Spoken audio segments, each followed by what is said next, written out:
What is going on, everybody? Welcome back to another Civil Cinematics video. It's me, Ryan, and I am just fresh out of my second time of seeing Ant-Man and the Wasp: Quantamania. The first time I saw this movie, I saw it Thursday night, premiere night with Brady and Austin, and when I left the theater, I left very unsure of kind of just how I felt about the movie. Like, I knew I liked it, but there were definitely some things that I just wasn't exactly sure what to think of them at the time. So I waited a couple days. I just went and saw it. I saw a 1:30 showing. It is now 5:30. And now I think I'm ready to give my opinions after a second time. Before I do go ahead and dive into it, I did just want to go ahead and say that there are spoilers in this. So if you have not seen the movie, now's your time to exit the video and go see it for yourself. But without any further ado, let's go ahead and dive into what I thought. I did. I'm gonna start off with what I did like. I really liked Kang. I Jonathan Majors as Kang, he's him.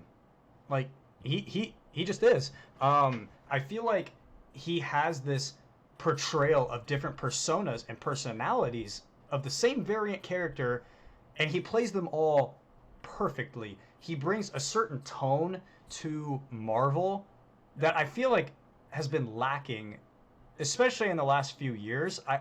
I just feel like his serious, dark toned character, he never broke character.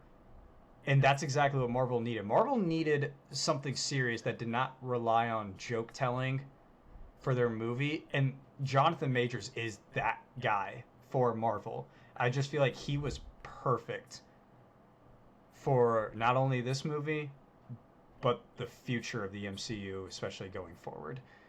I also really enjoyed Janet, kind of her fear of Kang and everybody else's fear of Kang. I really liked. I just feel like the more frightened that she was to tell us how she felt about Kang and the background behind how she's connected with Kang the Conqueror, and her fear of that really carried, like, it really hyped him up to be this very menacing dude, which is exactly what he was. And the movie had to build a story around that. And I just feel like she did a really good job of making him as terrifying as possible before even seeing him on the screen, if that makes sense.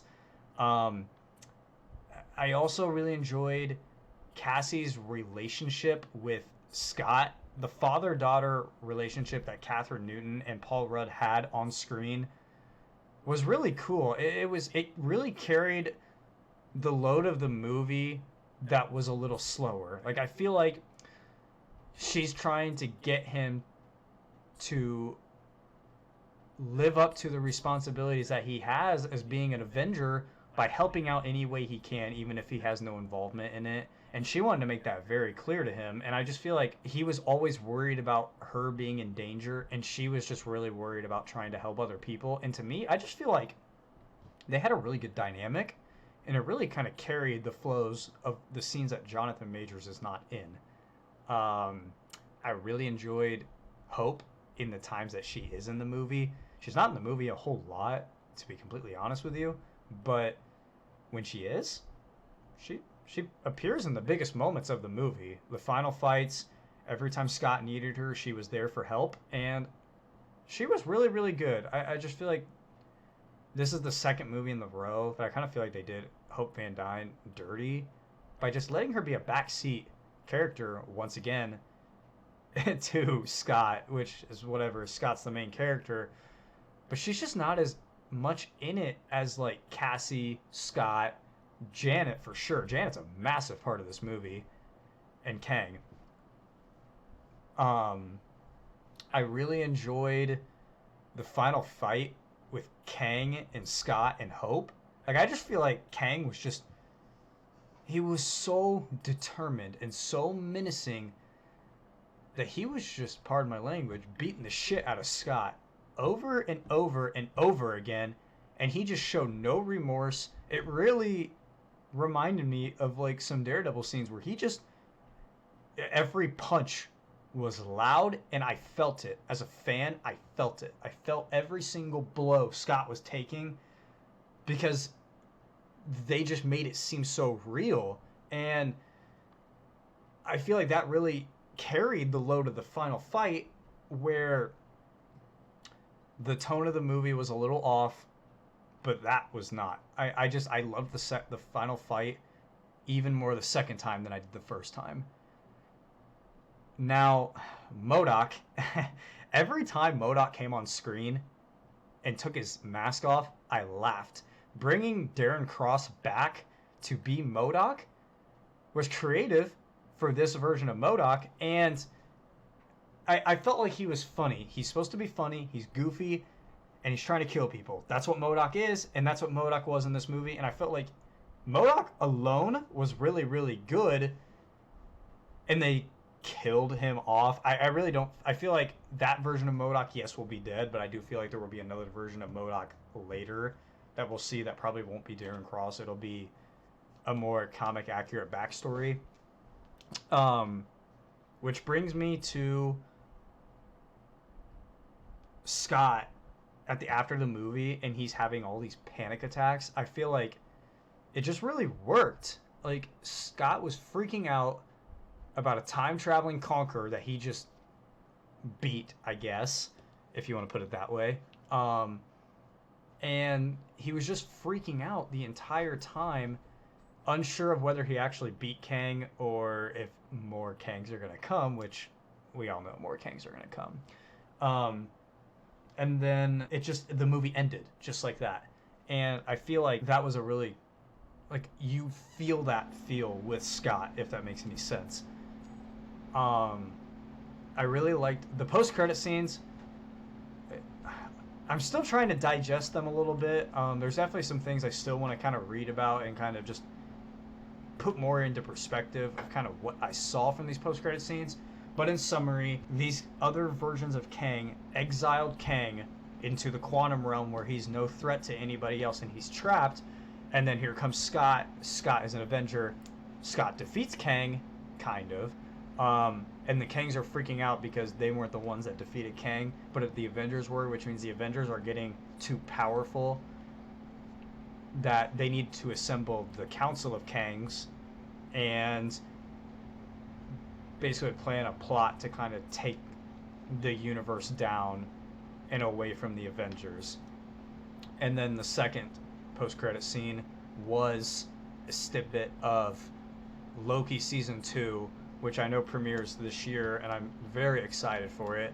And it kind of showed Loki and Mobius in the stands talking, and Loki's saying that this is this very menacing guy that I just met, and Mobius is like, you made him seem like he's just very threatening, and Loki said he is. And then it shows back to Kang, who in this form was Victor Timely, who is a scientist that is a variant of Kang before he really becomes Kang, and he's just discovering time travel for the first time, kind of.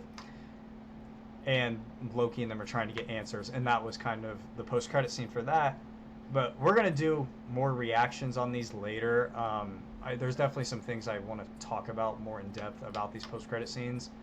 But all of that stuff I really loved in the movie. But this brings me to the things I did not like. I'm going to start off by saying my least favorite part of the movie, Cassie's dialogue is shit. This is her dialogue. Dad,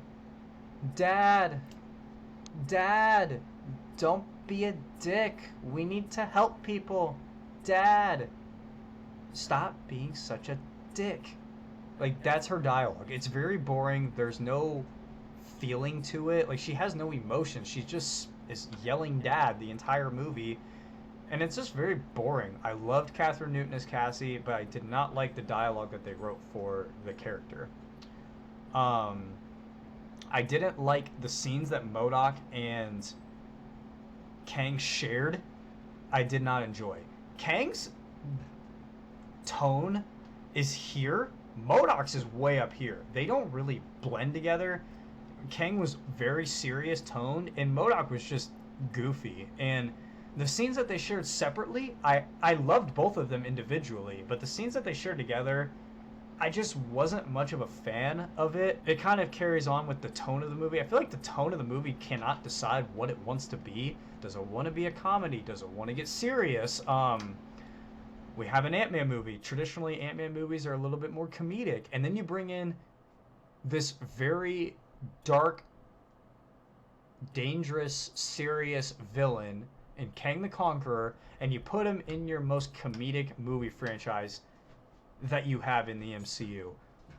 It's not as bad as Love and Thunder in terms of tone. Like, it's not overwhelmingly funny. Like, I feel like some of the humor was really good humor. It was really timed nicely, but it had a very Star Wars vibe to it, and that's something Marvel hasn't really done. So, to me, the movie can't really decide what it wants to be. I'm also not much of a fan of the fact that Hope was not in the movie all that much. I just... The movie really... If you have the expectations of an Ant-Man movie, just an Ant-Man movie, this movie is really good. Like, it is very enjoyable. It's fun. You leave the theater really, like, yeah, I enjoyed it. It was really good. It was a little different. But the way that this movie was hyped to be an Avengers level movie, and Marvel has had a really bad time since Endgame of this same exact problem, where every movie has to be Endgame. Every movie has to be Infinity War. And that's just not the case. It's Ant-Man. Ant-Man's movies have always been grounded, side stories, fun stories, and they branched out a little bit and introduced your big bad, an intro to a phase, and I give them mad props. But the fact that the critics just don't see that, it's just an Ant-Man movie, really, really bothers me. Because this movie will, as time goes on, will get a lot better. I felt this way about Multiverse of Madness. I just think when you see it later, the movie, you'll probably appreciate the movie more after it kind of hits Disney Plus and all of that. And one last thing I hated, and it drove me nuts, was the way that they entered the quantum realm reminded me of Spider-Man No Way Home, where Strange does the spell to help Peter out, and then Peter just keeps altering his spell as he's casting it. Like, why don't they just talk about this before doing the spell? And this whole thing is avoided if you just do that, but it's like lazy writing. And then in this, all they had to do was tell Janet what they were working on, but instead Cassie turned on the device and said, it's a two-way signal to the quantum realm as it's running, and then Janet said, turn it off, and she's frightened. But it could have been avoided if they'd just been like, this is what it is, without turning it on. It's just really lazy plot writing to me. I think, all in all, the first half of this movie, up until you finally see Kang for the first time, because you don't really get as much Kang as you really would expect. You get MODOK before you even get Kang, and that's just really annoyed me. The second half of this movie, after Kang finally starts talking to Scott, and it's like a perfect movie for the whole second half. The first half is just very slow paced. The movie can't decide what it wants to be. But Kang did drop my favorite line from the movie is probably when Kang is trying to get Scott to help him, and he says, you will bring me what I need, or I will kill your daughter over and over again and make you relive it over and over again until you beg me to kill you. Like, that set the tone for Kang for the rest of the movie, and there was no looking back for him. And Jonathan Majors just really carried this movie. Like, straight up carried it. He is the entire movie. If you want Kang, this is the movie to go see. I will continue to say that over and over. Obviously, Paul Rudd is really good, and the rest of the cast is good. But this felt more like a chapter to the Kang dynasty and Jonathan Majors' character in Kang than it really did, kind of capping off the Ant-Man trilogy. And to me, it was a good movie. I enjoyed it. If I had to rate it, that being said, I'm probably giving an 8. I think 8's a really good spot for it. I just feel like the expectations for this movie were so high. And yes, I did put this as my number one anticipated movie. Now that I've seen it, and I've seen what it is, I did still enjoy it. But it was the movie I was most excited for, and I will stand by that. It was a good movie, and it's definitely my favorite Ant-Man film, without a doubt. But that is going to do it for me. If you guys did enjoy, make sure you guys do like, comment, subscribe, and turn on that notification bell so you guys know whenever we post. I, I'm curious to know what you guys thought if you have seen the movie. Let me know in the comment section what you guys thought of the movie. Did you like it? Did you didn't like it? What did you think of Kang? Anything of that nature. But with that being said, this is going to be Ryan from the Civil Cinematics. Take care, you guys.